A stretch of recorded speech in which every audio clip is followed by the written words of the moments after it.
శ్రీ గంగుల కమల. Speaker sir, గౌరవ LP minister గారు on behalf the CM గారు ప్రవేశపెట్టిన ఈ యొక్క బిల్లు నిజంగా ఈ బిల్లు గిట్ట పాస్ అయి ఈ రిజర్వేషన్ అమలై 42% రిజర్వేషన్ అమలై మా యొక్క వెనుకబడిన కుల జాతులందరికీ కూడా రాజకీయంగా, ఉద్యోగపరంగా, విద్యాపరంగా 42% రిజర్వేషన్ వస్తే ఎక్కువ సంతోషపడిలో మొదటి వరుసలో వ్యక్తిని గంగుల కమలాకర్ సార్. మా పార్టీ పక్షాన కూడా మేమందరం కూడా ఈ బిల్లు పాస్ కాయి తర్వాత ఎలాంటి న్యాయమైన చిక్కులు లేకుండా మాకు రాబోయే కాలంలో 42% రిజర్వేషన్ తోటి అటు మున్సిపాలిటీ కానీ ఇటు పంచాయతీరాల్లో కానీ మేమెంతో మాకు అంత వాటాగా రిజర్వేషన్ వస్తే మా ఎలక్షన్లలో నిజంగా ఇది అయితే గిట్ట చాలా సంతోషపడే వ్యక్తం చేస్తాం అధ్యక్ష. ఎల్పీ మినిస్టర్ గారు కూడా ఒక మాట అన్నారు, మీరు సూచన సలహాలు ఇవ్వండి, గతంలో మీరు ఇచ్చారు, ఈసారి కూడా ఇవ్వండి అన్నారు. గౌరవ ముఖ్యమంత్రి గారు ఇక్కడ ఉన్నారు. ఆ రోజు కూడా మీరు మార్చిలో బిల్ పెట్టినప్పుడు బిల్ 3, బిల్ 4 పెట్టినప్పుడు సంపూర్ణంగా స్వాగతించినాం. సంపూర్ణంగా దాన్ని ఏకపక్షంగా అందరు నిర్ణయం చేసుకొని ఈ బిల్లు పంపిన అధ్యక్ష. ఆ రోజు కూడా మమ్మల్ని సూచన అడిగారు, మేము కూడా సూచన క్లియర్ చెప్పినాం. ఏమని చెప్పినాం క్లియర్గా?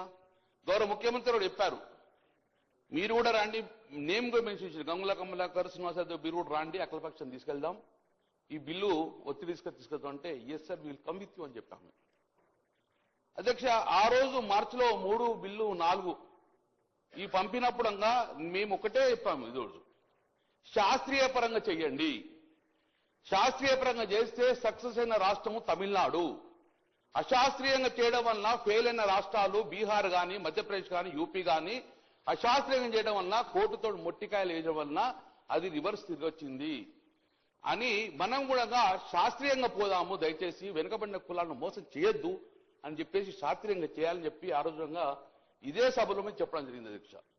కానీ ఏ రోజు కూడా మా సూచన పరిణామం తీసుకోలేదు, మీరు మమ్మల్ని తీసుకెళ్లలేదు, పరిణామం తీసుకోలేదు, మమ్మల్ని పట్టించుకోలేదు.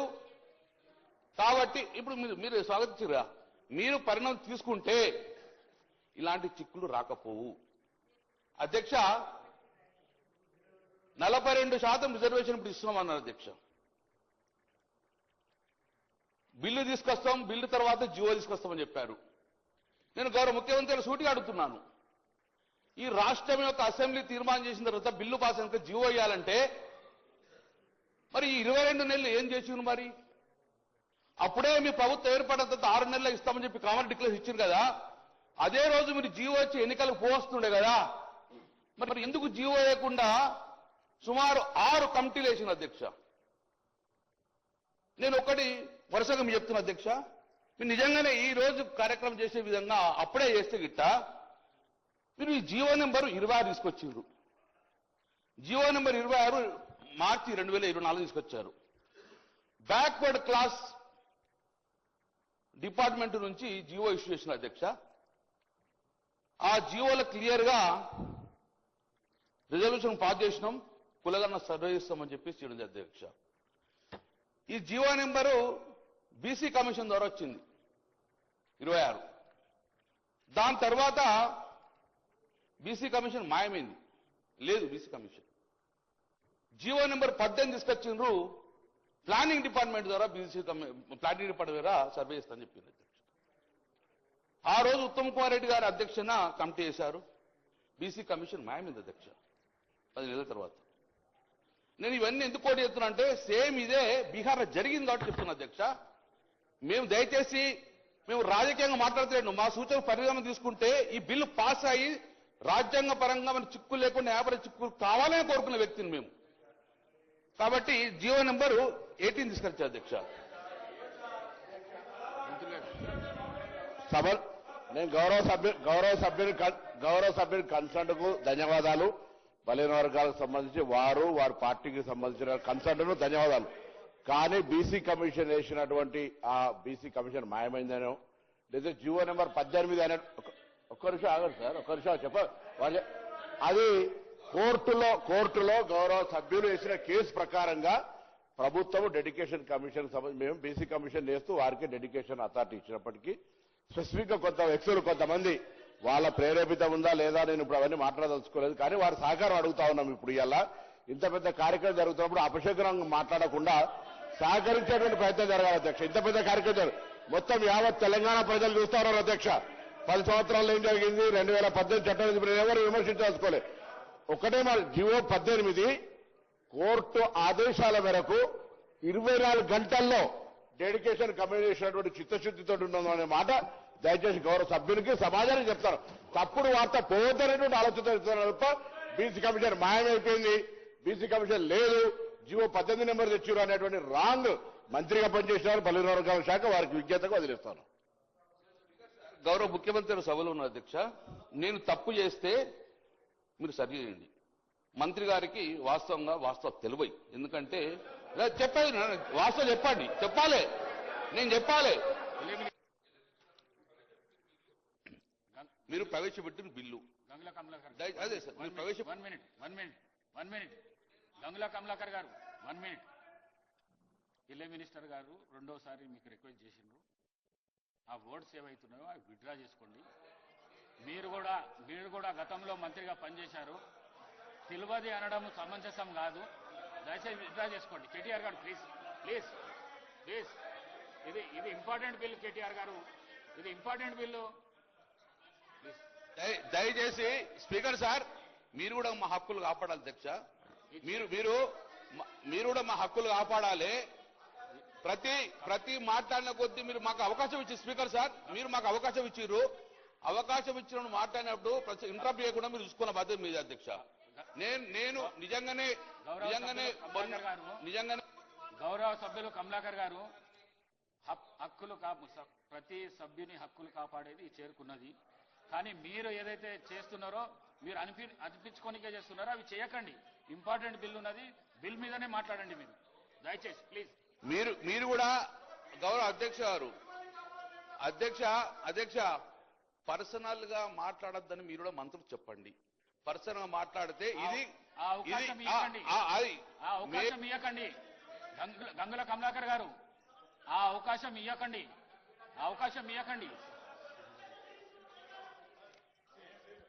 గౌరవ ముఖ్యమంత్రి గారు. స్పీకర్ సార్,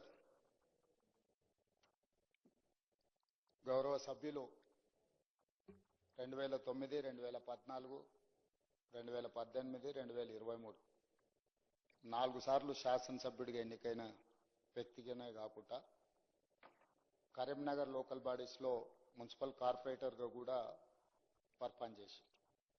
స్థానిక సంస్థలు ఏ విధంగా పనిచేస్తాయి, రిజర్వేషన్లు ఏ విధంగా ఇస్తారు, రిజర్వేషన్లు ఇవ్వాలంటే తీసుకోవాల్సిన నిర్ణయాలు, సేకరించాల్సిన సమాచారం పట్ల బీసీ మంత్రిగా కూడా వారు పనిచేశారు. వారికి సంపూర్ణమైన అవగాహన ఉన్నదని నేను భావిస్తున్నాను. నేను అవగాహన లేదని నేను అనడం లేదు. కానీ ఈ సభను వేదికగా మార్చుకొని తప్పుడు సమాచారాన్ని బలహీన వర్గాలకు అనుమానం కలిగించే విధంగా, తెలంగాణ సమాజంలో అపోహలు సృష్టించే విధంగా వాళ్ళ పార్టీ ఆదేశాల మేరకు వారు ఏమన్నా మాట్లాడుతున్నారేమో నాకు తెలీదు. మొట్టమొదట ఈ మొత్తం వివరాలను సేకరించడానికి సంబంధించి బీసీ కమిషన్కి ప్రభుత్వము ఇవ్వడం జరిగింది.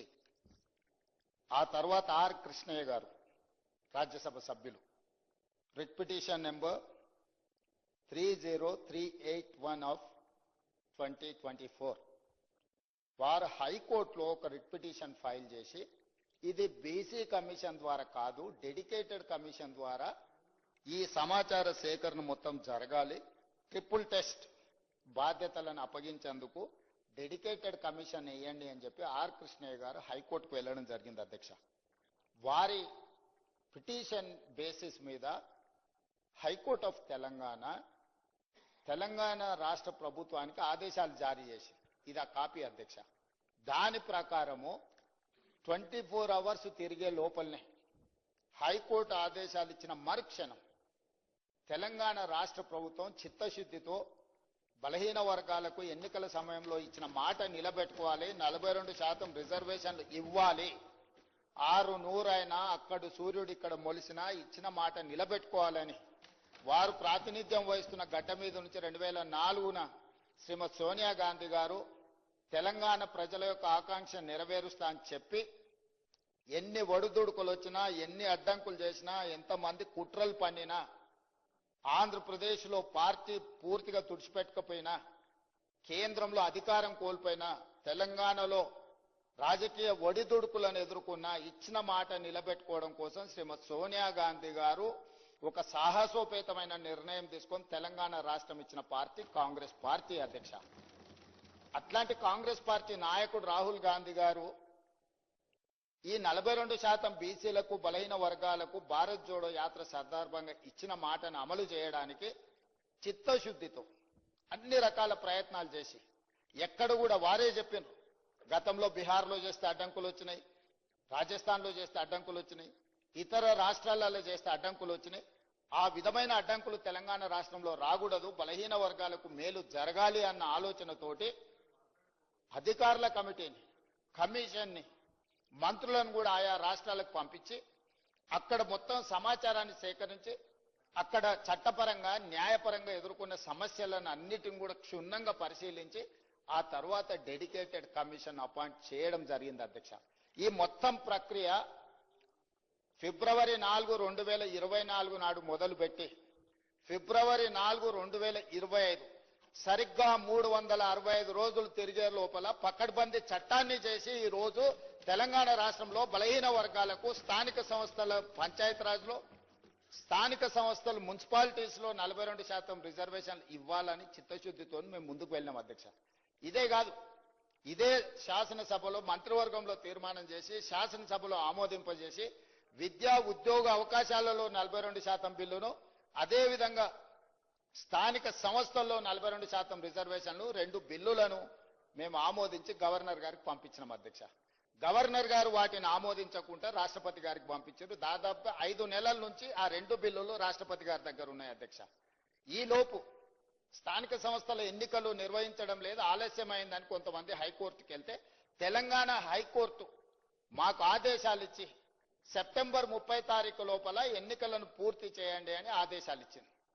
ఆదేశాలు ఇచ్చినప్పటి నుంచి 30 రోజుల లోపల రిజర్వేషన్లను కూడా నిర్ధారించండి అని చెప్పి ఆదేశాలు ఇవ్వడం జరిగింది అధ్యక్ష.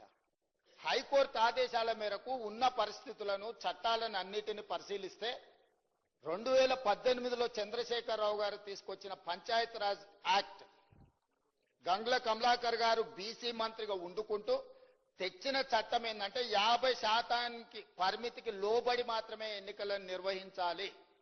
50% రిజర్వేషన్ల పరిమితికి లోబడి పంచాయతీరాజ్లో కానీ 2019లో తెచ్చిన మున్సిపల్ యాక్ట్ ప్రకారం కానీ 50% పరిమితికి లోబడి రిజర్వేషన్లు ఇవ్వాలని చట్టాలను తీసుకొచ్చింది. ఒకటి గంగ్ల కమలాకర్ గారు, రెండో మున్సిపల్ చట్టం తీసుకొచ్చింది వారి యజమాని. ఈ 2 చట్టాలు గుదిబండగా మారి అడ్డంకిగా మారడంతో ఈ ఎన్నికలు నిర్వహించడానికి మా ప్రభుత్వం చిత్తశుద్ధితోటి ఎంబడే ఆర్డినెన్స్ తీసుకొచ్చి ఈ అడ్డంకిని తొలగించండి అని మళ్ళీ ఆర్డినెన్స్ గవర్నర్ గారికి పంపించినాం అధ్యక్ష. గవర్నర్ గారు ఆ ఆర్డినెన్స్ కూడా వీళ్ళ మాటలు నమ్మి, ఒకప్పుడు ఆయన ఒక రాష్ట్రానికి ఆర్థిక మంత్రి, ఒకప్పుడు ఈ రాష్ట్రానికి ఆర్థిక మంత్రిగా పనిచేసిన ఆయనకి ఇద్దరి మధ్యలో మిత్రులతో ఉండి తెర వెనుక లాబింగ్ చేసి ఇది కూడా రాష్ట్రపతి గారికి పంపించండి చెప్తే ఈ ఆర్డినెన్స్ కూడా రాష్ట్రపతి గారి దగ్గరకు పోయింది అధ్యక్ష. ఆ రోజు ఆర్డినెన్స్ ఎందుకు తెచ్చినాం అధ్యక్ష? అత్యవసరం ఉండి శాసనసభ నడవడం లేదు కాబట్టి ఆర్డినెన్స్ తీసుకొచ్చి పంపించినాం. ఈ రోజు శాసనసభ ఉన్నది కాబట్టి ఆర్డినెన్స్ రాష్ట్రపతి నుంచి ఆమోదం పొందలేదు. ఎప్పుడైనా అత్యవసరంగా ఆర్డినెన్స్ తెస్తే ఆ తర్వాత వచ్చే శాసనసభలో బిల్లు ఆమోదించుకుంటాం. ఇవాళ ఆ బిల్లులు తీసుకొచ్చి ఇక్కడ పెట్టి వీటిని ఆమోదించండి అని అంటే ఏమాత్రం ఇప్పుడు గంగ్ల కమలాకర్ గారు మాట్లాడింది చూడండి అధ్యక్ష. 42% రిజర్వేషన్లు బలహీన వర్గాలకు వస్తే మొదటి వరుసలో గంగ్ల కమలాకర్ సంతోషంగా ఉంటాడని చెప్పిండు. వాళ్ళ నాయకుడు చంద్రశేఖరరావు, వాళ్ళ నాయకుడు తారక రామారావు, వాళ్ళ నాయకుడు హరీష్ రావు సంతోషంగా ఉంటాడని చెప్పలే. ఆయన స్పష్టంగా చెప్తున్నాడు వాళ్ళకి సంతోషం లేదు, వాళ్ళకి దుఃఖం ఉన్నది, వాళ్ళకి బాధ ఉన్నది, వాళ్ళు కడుపు నిండా విషం పెట్టుకొని ఉన్నారని చెప్పి గంగ్ల కమలాకర్ గారు స్పష్టంగా చెప్పారు. నాకు కూడా తెలుసు గంగ్ల కమలాకర్ గారు అభినందిస్తారు దీన్ని. కానీ ఆయన బాధల్లా వెనకాల కూర్చొని నడుపుతున్న ఆయన సమస్య. సో అందుకోసమని ఈ రోజు మీరు చెప్తున్న జీవోలు ఏవైతే ఉన్నాయో